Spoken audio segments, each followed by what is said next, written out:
नमस्कार बंधुरा सुतीस्नास फैमिली किचेने आपनादेर सबाइके स्वागतम। आजकेर रेसिपि फेले देवा जिनिस दिए खूब सुंदर भावे एकटा रान्ना। लागछे पटलेर खोसा, काँचा बादाम और किछुटा काँचा लंका।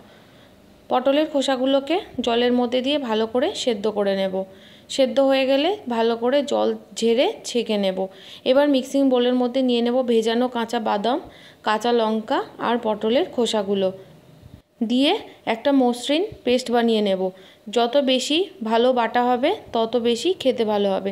এবার কড়াইতে সাদা তেল দিয়ে কালো জিরে ফোড়ন দিয়ে দিয়েছি, আপনারা চাইলে সরষের তেল দেবেন। এবার ওর মধ্যে পেস্ট করে রাখা মিশ্রণটা দিয়ে দেব, সাথে দিয়ে দেব একটু হলুদ আর নুন।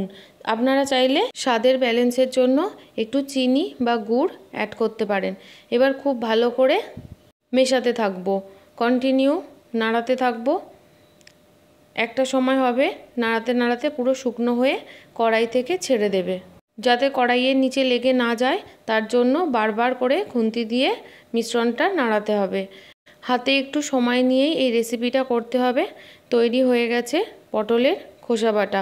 দেখুন কড়াই থেকে পুরো ছেড়ে আসছে। গরম গরম ভাতের সাথে গন্ধরাস লেবু দিয়ে সার্ভ করে দেব। ভালো লাগলে অবশ্যই লাইক, কমেন্ট, সাবস্ক্রাইব এবং শেয়ার করে দেবেন।